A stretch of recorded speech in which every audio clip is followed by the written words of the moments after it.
வணக்கம். சாய் சச்சரிதத்தின் அத்தியாயம் 7 தொடர்ச்சியை காண்போம். அவரின் அசாதாரண பெருந்தன்மைக்கு ஒரு எல்லையை ஒருவராலும் காண இயலாது. அவரது புகழ் நெடுந்தூரம் பரவி எல்லா திசைகளில் இருந்தும் யாத்ரீகர்கள் ஷீர்டியை நோக்கி திரண்டனர்.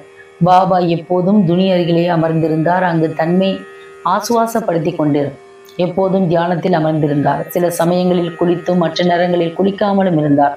தமது தலையில் ஒரு வெள்ளை டர்பனும் இடுப்பில் சுத்தமான வேஷ்டியும் தமது உடம்பில் ஒரு சட்டை அணிவது வழக்கம்.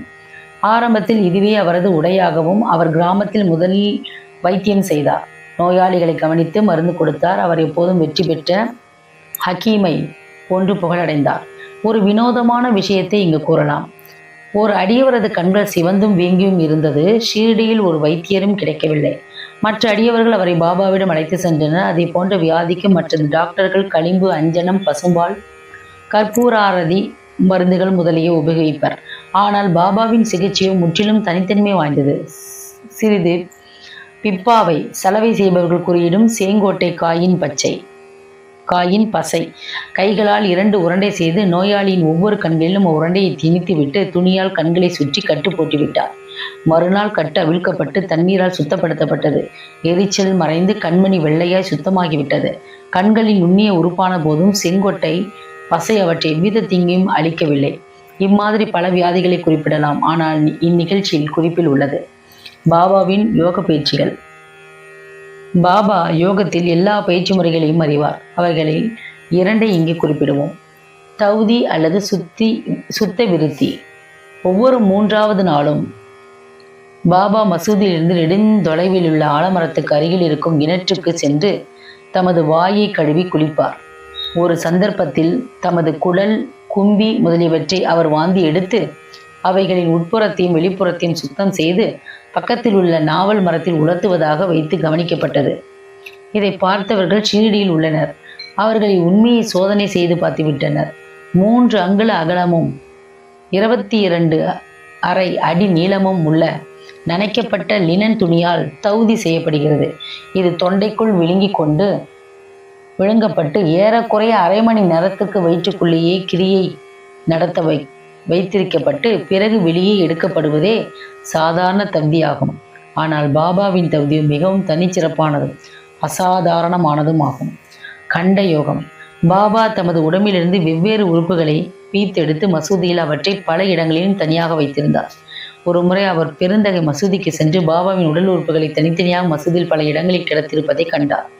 அவர் மிகவும் பீதியடைந்து முதலில் கிராம அதிகாரியிடம் சென்று பாபா கண்ட துண்டங்களாக வெட்டப்பட்டு கொலை செய்யப்பட்டு அறிவிக்க எண்ணினார்.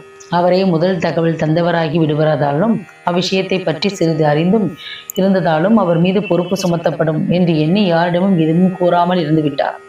ஆனால் மசூதிக்கு சென்றபோது பாபா தேக ஆரோக்கியத்துடன் திடகாத்திரமாக முன்போலவே இருப்பதைக் கண்டு மிகவும் அதிசயம் அடைந்தார். தான் முதல் நாள் பார்த்தது வெறும் கனவு என்றே அவர் எண்ணினார்.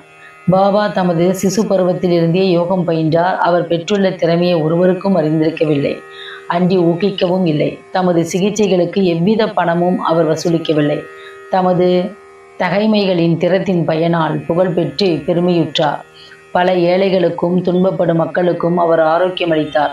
வைத்தியர்களில் எல்லாம் தலைச்சிறந்த புகழ்பெற்ற வைத்தியரான அவர் தமது தேவைகளை அலட்சியம் செய்யப்படவில்லை.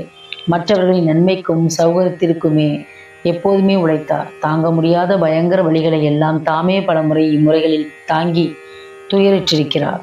எங்கும் நிறைந்திருக்கும் மிகவும் கருணையுடைய பாபாவின் குணாதிசயத்தை எடுத்து காண்பிக்கும் அத்தகைய ஒரு நிகழ்ச்சியை இங்கு தருகிறேன்.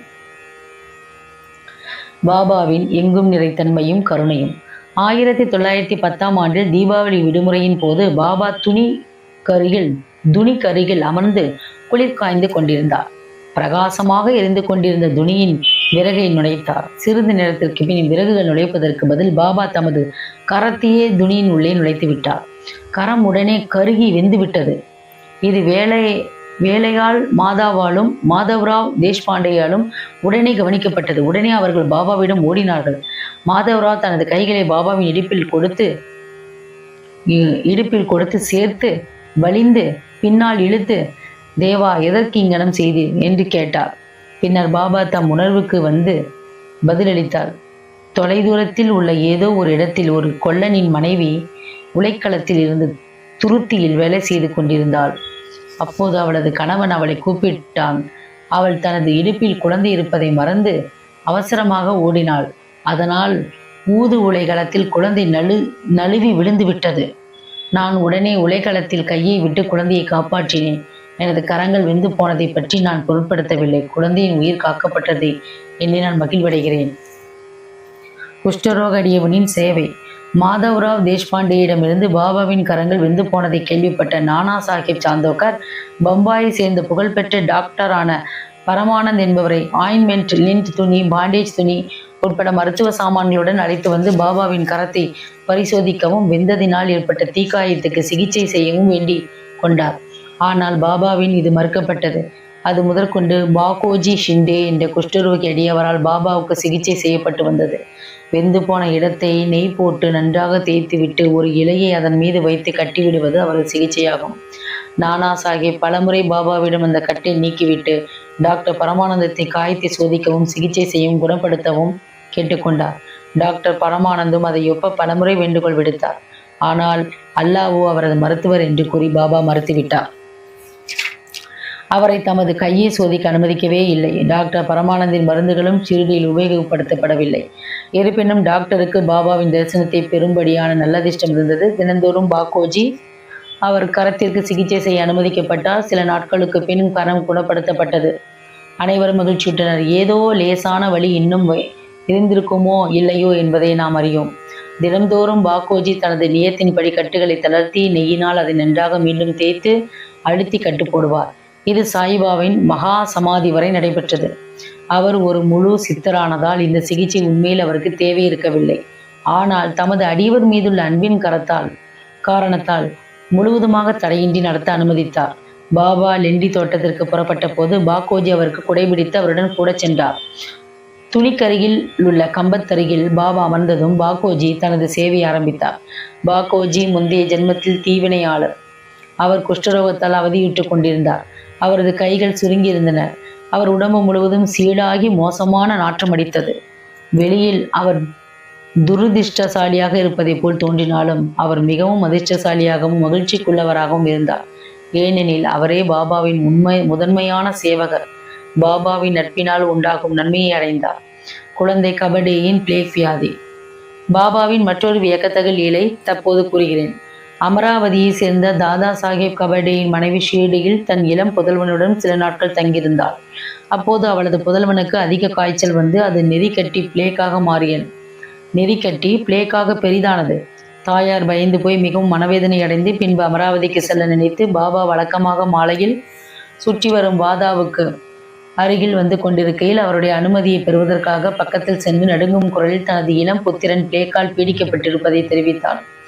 பாபா அவளிடம் அன்பாகவும் மிருதுவாகவும், வானம் மேகங்களால் சூழப்பட்டிருக்கிறது, அவைகள் உருகி ஓடிவிடும், எல்லாம் எளிதாகவும் தூயதாகவும் ஆகிவிடும் என்று கூறினார்.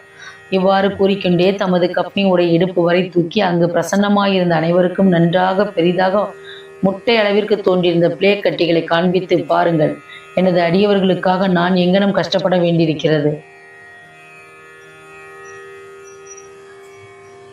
அவர்களது கஷ்டங்களுக்கெல்லாம் எனதே ஆகும் என்றார். இந்த சிறப்பான அசாதாரண செயலை மக்கள் கண்ணுற்று ஞானிகள் தங்கள் அடியவர்களின் துன்பங்களை தாங்குகிறார்கள் என்று உறுதியடைந்தனர். ஞானிகளின் உள்ளமோ மெழுகை விட மிருதுவானது. உள்ளும் புறமும் அது வெண்ணெயை போன்று மிருதுவாக இருக்கிறது. எவ்வித லாபம் பெறும் நோக்கமே இன்றி அவர்கள் தங்கள் அடியவர்களை நேசிக்கிறார்கள். அவர்களை உண்மை உறவினராகவும் எண்ணுகிறார்கள். பண்டரிபுரத்துக்கு செல்லுதலும் அங்கு தங்குதலும். பாபா எவ்வாறு தம் அடியவர்களை நேசித்தார், அவர்களிடம் விருப்பங்களையும் முயற்சிகளையும் எங்கனும் அவருடன் எதிர்பார்த்து பூர்த்தி செய்தார் என்பதை சித்தரிக்கும் ஒரு கதையை கூறிய பின்னர் இவ்வத்தியாயத்தை முடிக்கிறேன். காந்தேஷில் உள்ள நந்துர்பாரின் மம்லதார் நானா சாஹேப் சாந்தோக்கர் பாபாவின் பெரும் அடியவராவார். அவருக்கு பண்டரிபுரத்துக்கு மாற்றலாகும் உத்தரவு வந்தது. சாயி பாபாவிடம் அவர் கொண்டுள்ள பக்தி பழுத்தது. ஏனெனில் அவருக்கு பூலோக வைகுண்டம் என்றழைக்கப்படும் பண்டரிபுரத்துக்கு போய் தங்க உத்தரவு கிடைத்தது. நானா சாஹேப் அவசரமாக வேலையை ஒப்பு கொள்ள வேண்டி கட்டாயம் இருந்ததால் அவர் அவ்விடத்தில் உடனே ஒருவருக்கும் தெரிவிக்காமல் எழுதாமலும் புறப்பட்டார். அவர் தனது பண்டரிபுரமான ஷீரடிக்கு ஒரு திடீர் விஜயம் செய்ய விரும்பினார். தமது விட்டோபாவை பார்த்து வணக்கம் தெரிவித்து பின்னர் புறப்பட எண்ணினார். ஒருவரும் நானா சாஹிப் ஷிரடிக்கு போவார் என்று கனவு கூட காணவில்லை. ஆனால் சாயிபாபா இது அனைத்தையும் அறிவார். ஏனெனில் அவர் கண்களில் எங்கும் வியாபித்திருந்தன. ஷீரடியிலிருந்து சில மைல்கள் உள்ள நீம்காவனை நானா சாஹிப் அடைந்த போது ஷீரடியில் மசூதியில் ஒரு பரபரப்பு ஏற்பட்டது. பாபா உட்கார்ந்து கொண்டு மகள் சாபதி, அப்பா ஷிண்டே, காஷிராம் இவர்களுடன் பேசிக் கொண்டிருக்கையில் திடீரென்று, நாம் நால்வரும் பஜனை செய்வோம், பண்டரிபுரத்தின் கதவுகள் திறந்திருக்கின்றன, நாம் மகிழ்ச்சியாய் பாடுவோம் என்றார். அப்போது கோஷ்டியாக அவர்கள் பாடத் தொடங்கினர். அதன் பல்லவி, நான் பண்டரிபுரத்துக்கு போக வேண்டும், அங்கே தங்க வேண்டும், ஏனெனில் அதுவே எனது பரமாத்மாவின் வீடு. பாபா பாடினார். அடியவர்களுக்கும் அவரை தொடர்ந்து பாடினர். சிறிது நேரத்தில் நானா சாஹிப் தனது குடும்பத்துடன் வந்து பாபாவின் முன்னால் வீழ்ந்து பணிந்து அவரை தங்களுடன் பண்டரிபுரத்துக்கு வரவும் அங்கு தங்களுடன் தங்கும்படியும் வேண்டிக் கொண்டார். அவ்வேண்டுகோள் பாபாவுக்கு தேவையாய் இருக்கவில்லை. ஏனெனில் மற்ற அடியவர்கள் நானா சாஹிப்பிடம் பாபா ஏற்கனவே பண்டரிபுரத்துக்கு போவதாகவும் அங்கு தங்குவதற்குமான ஊக்கத்துடன் இருப்பதாக தெரிவித்தனர். இதை கேட்டு நானா சாஹிப் உணர்ச்சி வசப்பட்டார். பாபாவின் காலடியில் விழுந்தார். பிறகு பாபாவின் அனுமதி, உதி மற்றும் ஆசீர்வாதங்களை பெற்றுக்கொண்டு நானா சாஹிப் பண்டரிபுரத்துக்கு புறப்பட்டார். பாபாவின் கதைகளுக்கு ஒரு முடிவில்லை. ஆனால் இங்கு நிறுத்தி அடுத்த அத்தியாயத்தில் மானிட வாழ்க்கையின் முக்கியத்துவம், பாபாவின் இறந்து வாழும் வாழ்க்கை, பாயா ஜாபாயின் சேவை மற்றும் பல கதைகளும் கூறுகிறேன். ஸ்ரீ சாயை பணிக. அனைவருக்கும் சாந்தி நிலவட்டும். இந்த அத்தியாயம் இத்துடன் நிறைவடைந்தது. மீண்டும் அடுத்த அத்தியாயத்தில் சந்திக்கிறேன். நன்றி, வணக்கம்.